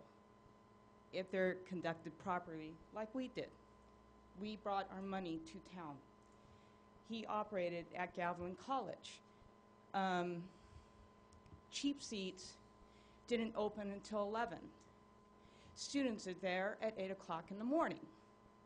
They want a hot dog. Or maybe they didn't have $10 to go buy a hot dog from Cheap Seats. Or maybe they only had 20 minutes in between class, but they could afford a $2 hot dog. This is something to consider. This is part of the spirit of mobile vending. It is flexible. It should always meet health and safety standards, and that is the job of the Public Health Department. And they do an excellent job. There's only 3 of them, and they do an excellent job. I can tell you, we've seen them at the farmers markets. He would come regularly to check on David when he was operating. Students, cannery workers, I work at the Vets building. I don't have time to go to, although I love all our restaurants downtown, don't get me wrong. We've eaten at all of them. But you know what? I don't have 40 minutes to sit and eat, to wait. Have respect for time. Although there's no mobile vendor downtown right now, but there should be. I thought of a great idea at one time. I told David we should go to HDA and say, why not have a mobile night like they do in Monterey, where all the mobile trucks and specialty foods, and because there's some outstanding specialty foods just one night a week, because that brings business to downtown, not away from the local businesses, because if I want a fantastic burger, I know where to go. Running Rooster, Cheap Seats. If I want a great soup and sandwich, I know where to go. But if I need something quick, I know where to go. It doesn't take business away. This is very restrictive. Permanent bathrooms, really? I understand, but people grab the food and go. It's like a drive-through. They don't really stick around. And like David said, you know, you really don't need tables and chairs to set up, because not a lot of people really stick around unless you're serving potatoes. So this is a good start. You've been working on it for a while, it sounds like, right? For a few months. But yet when we came to you, it wasn't ready until Monday. Friday, 5 o'clock. Yeah. Yeah. At the time of delivery, it wasn't. You know, yeah. you should have given us something to start with. We just found out about this only because we live next to Line Street. And then we saw, oh, wait a minute, we knew about the development. And then we saw this amendment.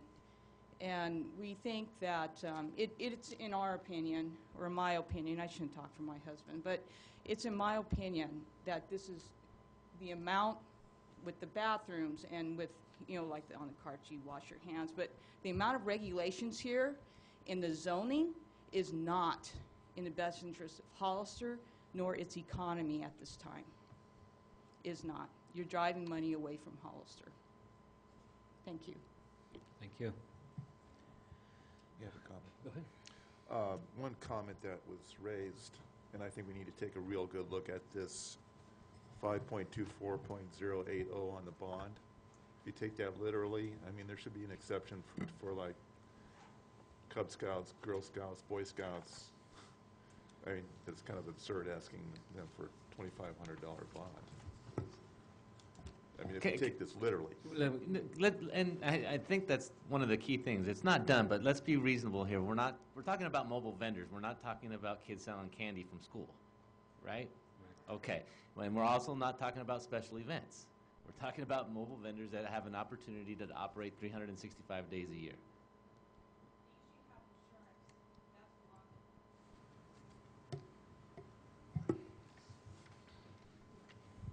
Okay, so logistic-wise, do we go ahead and close the public comment period at 7:35? Bill, I understand that, but if you take the first, it says that this is a business license regulation for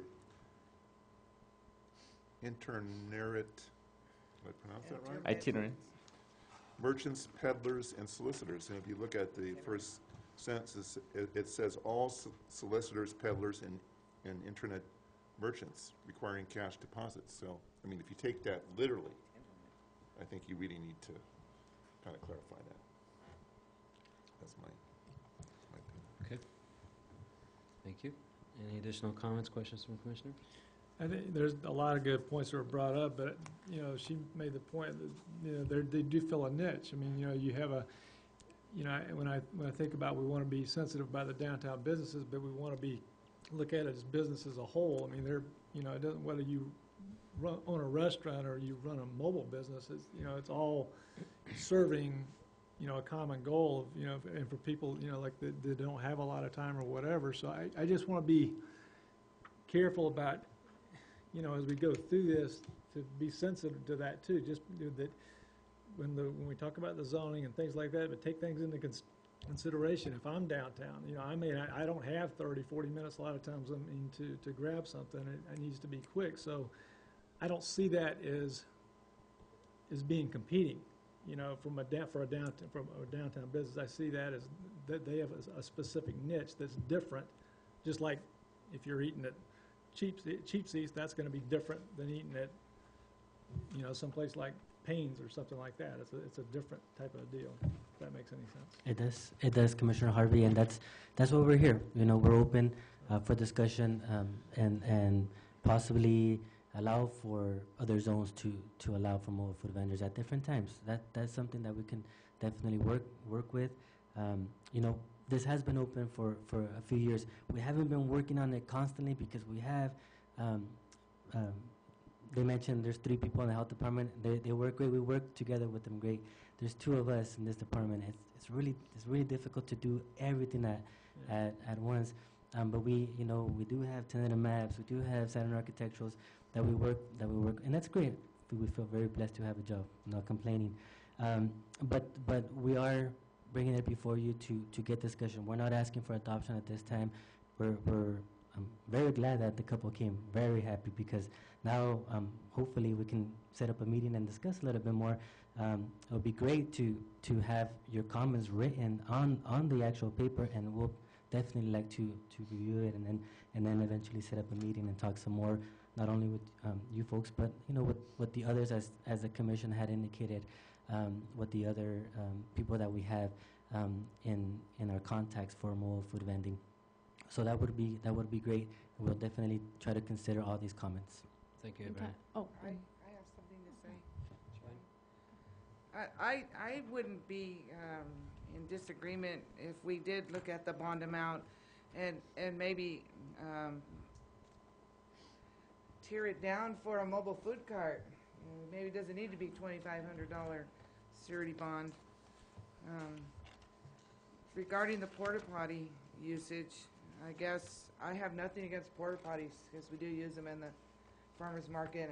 I think a clean porta potty is good, but with the emphasis on mobile. So the porta potty, when they leave at night, they got to take their porta potty with them. It's not going to be left on site to be vandalized and turned over and left maybe uncleaned.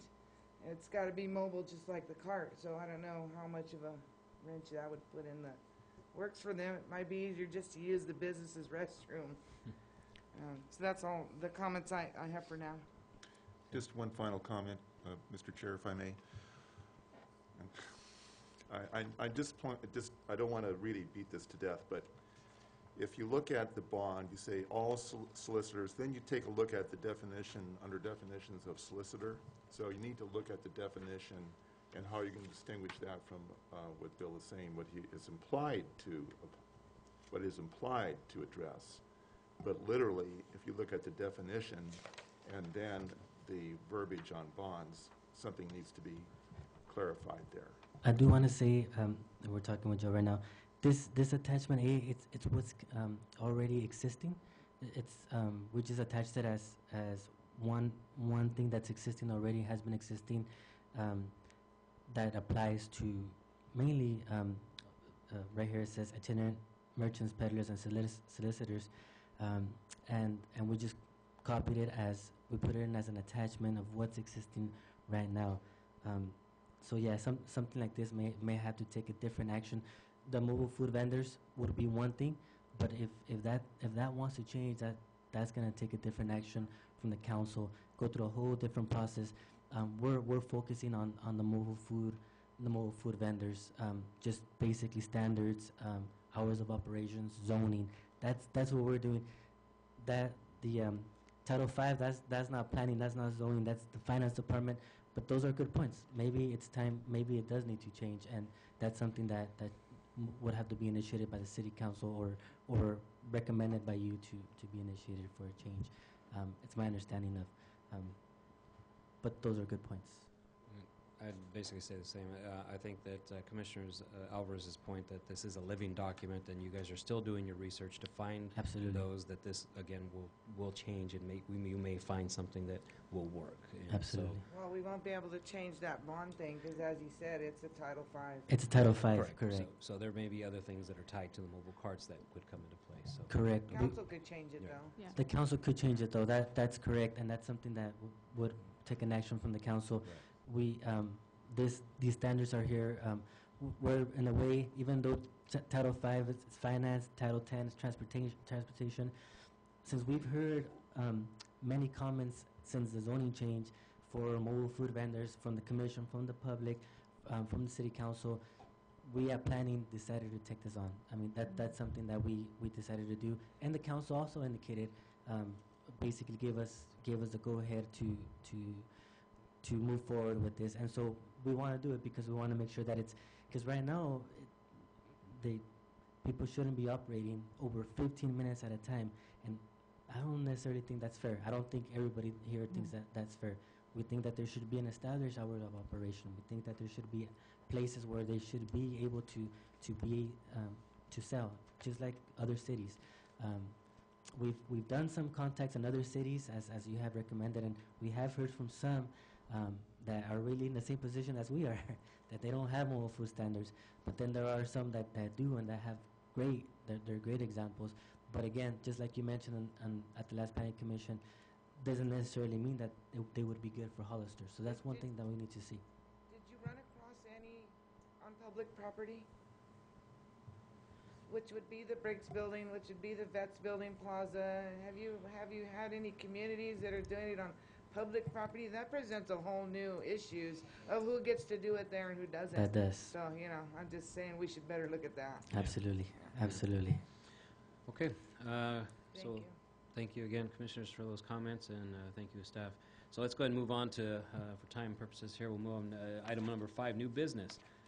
Use determination 2013-2, City of Hollister requesting direction from the Planning Commission as to whether the request for a conditional use permit can be initiated for a future Planning Commission meeting for a waiver of the medium density for the vacant lot at 0 Pine Drive, further identified as San Benito County Assessor's Parcel 054-042-002, prior to the purchase of the property. Thank you, Mr. Chairman.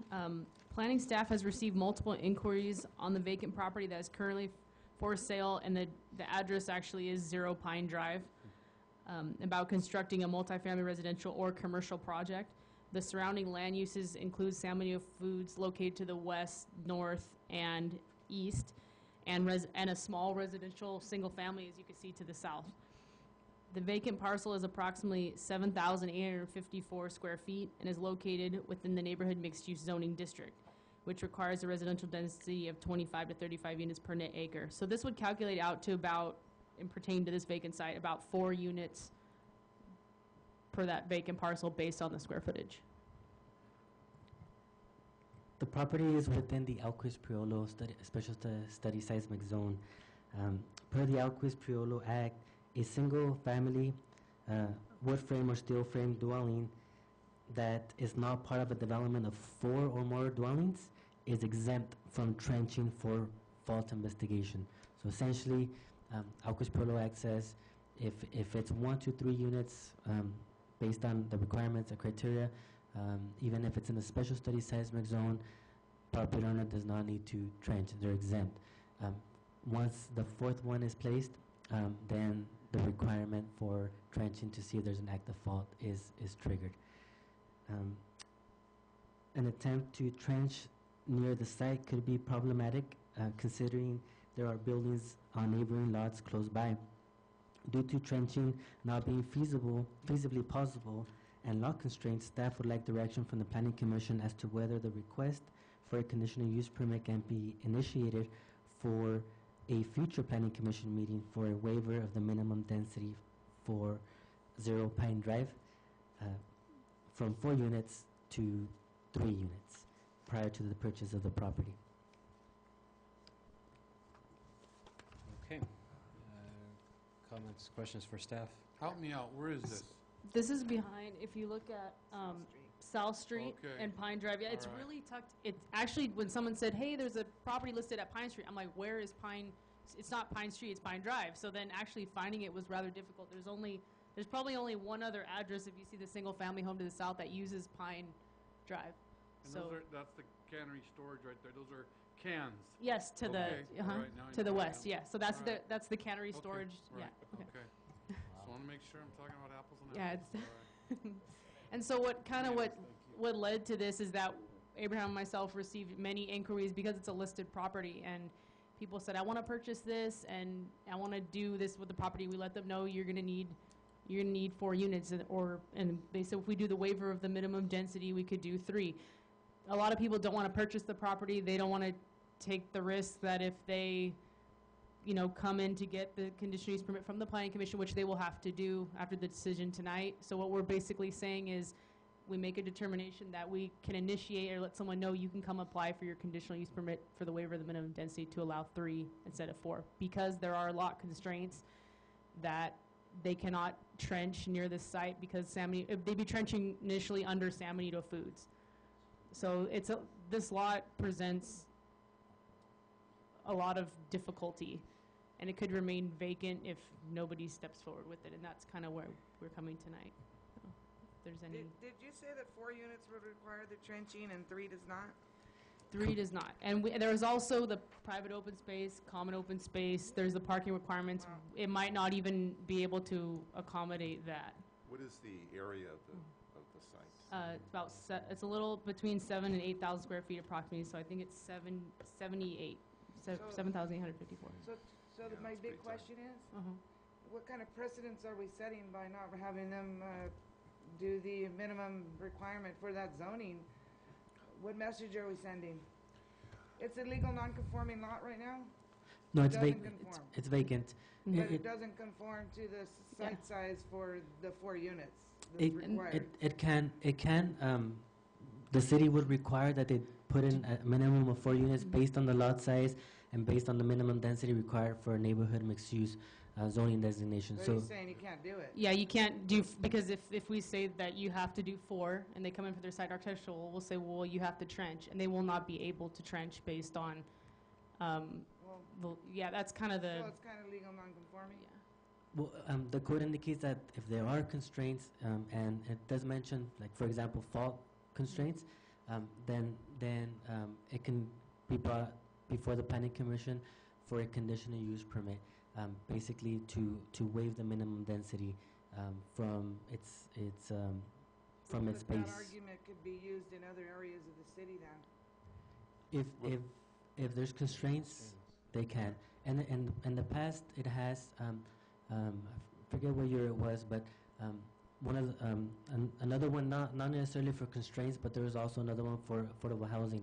When there is affordable housing being proposed, because of the special needs requirement and our housing element, the city council did adopt an ordinance indicating that if a project is being proposed at 100% density, not including the property manager unit on site, then it can waive the minimum requirements for that as well. So there are other reasons. Is that the situation with this property? Is No, it going to th- be affordable units? No, this one would be for lot constraints. It's for, okay. Yeah, Mhm.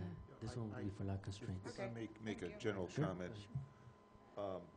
you know, when you have findings, it's a forced issue typically because of a peculiarity with the site.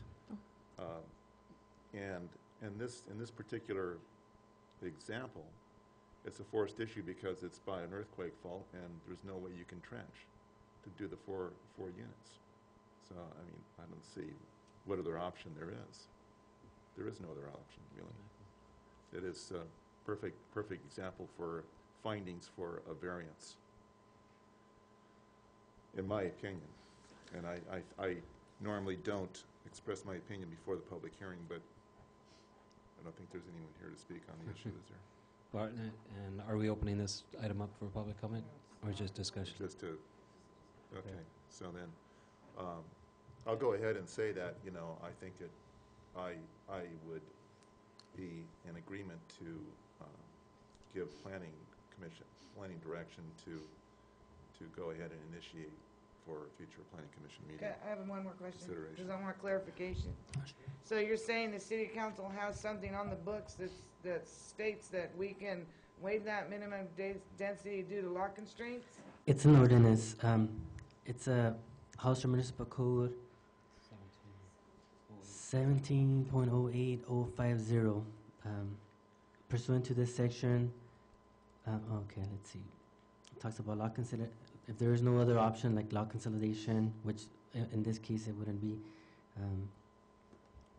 it would only extend, extend it for. I probably would Yes. like to, there must be the section, I mean, you're just quoting part of it here, right? Yeah, no, it says, so the Am I others, right? development densities and other standards in this section is not feasible due to small lot size, configuration of the parcel, or other environmental constraints such as fault hazard. So Yeah, we took yeah. that directly out of the municipal Yeah, code. So so fault it's in- hazard can be used as a constraint here.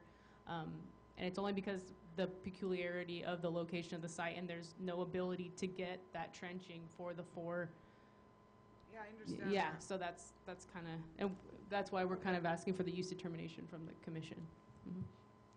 The one other thing that I don't know if we actually said, and I apologize if we did say it, is the commercial aspect of it, because that could, but any commercial building requires trenching.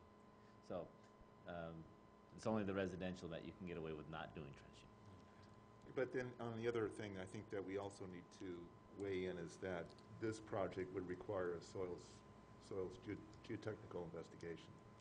So you are going to have the new construction project, you're going to have borings done on the site, and based on the proximity to earthquake fault and the type of soil characteristics, they'll determine the foundation design. Sure. So you are going to have those parameters. Typically, the building Building department permit. would require that prior to issuing any building permit. Okay, so what is the pleasure of the commission on this particular item? Let's move it forward. That's fine. You made the motion. Is it- So we have a motion on, You have a resolution to adopt. Is there? okay, we have a motion and Oh, for use Resolution. determination 20, 2013-2? 23. 23. It's on the very last page. Oh, okay. So we will amend Dave's motion and to reflect that resolution. Is that correct? Yes, thank you, Commissioner Lenore. You're Okay. welcome. So we have a motion? Motion and a second. All those in favor? Aye. Okay. Let's go ahead and department reports? None? Do you guys have anything? The only thing I would just report on real quick, there was an appeal held on the Rakovich 22 Pocket Park. The council's action on September, what day was it? When was that? At the last, at the last council 16th. meeting, overturned the planning commission's decision. So I just wanted to report on that real quick. And their basis? The basis for, well, it was actually, let me just say this. It was a 4-1. It was a 4-1 vote. Mayor Ignacio Velasquez actually voted no. And it's, again, boils down to Parks Master Plan and the ability to maintain pocket parks. Are we gonna talk about this in the future, or? is We it had a just- conversation on Tuesday night. Yeah. Yeah, well, the master plan needs to be updated, because if you just read the executive summary, it's whacked out. It's not what happened. We had a building, Moratorium? yeah, and the economy crashed, and that document is not good now. And if we're not gonna build parks in the schools, then we better do something. Hope we discuss it in the What future. year? 97? All right. Planning commission reports? I'll have a report, since this had been addressed, the Pocket Park. We did have our joint meeting with the Parks and Rec, and it was the second item on the agenda, so there's still, I think, issues to be resolved. And one of the things that we need to resolve is, number one, we need to discuss the value of these pocket parks, and whether or not it's a valid issue that we're, the city budget problems and the maintenance costs and all that, to weigh that and other alternatives that may be worth considering to lower the cost, lower the maintenance cost. So, I mean, it's still up in the air, so I'm hoping that we can get together again and further the discussion. Thank you, I have Commissioner some Wood. comments for you guys. I'll get those to you. Okay. Any additional? Yeah, I also echo Dave's comments. I thought a really good meeting, and I believe most of us were moving towards wanting pocket parks. We need to talk to our city council people to make sure that we are on the same page too. I talked with Mayor, Velasquez for a long time, and I don't know if I helped him, see what I saw, but I couldn't get a hold of Mr. Scatini. I screwed up. I should have talked with him, and but I encourage you to talk to your city council people, and so that we can get all, on the same page and make sure that we're all, going forward in the same direction. Those parks are very important to me. And Yeah. me. Yeah. Thank you. So, we need to find a way to fund them. Perfect. Thank you. I did Okay. a lot of work on Measure E, so. I did too. You did, but you know, I did a lot of work. We both did. Okay, so if no other additional comments, I'll go ahead and entertain a motion for adjournment. I move we adjourn the meeting. And second, all those in favor? Aye. Okay, next regular meeting is Thursday, October 24th at 6 p.m. Thank you, everybody.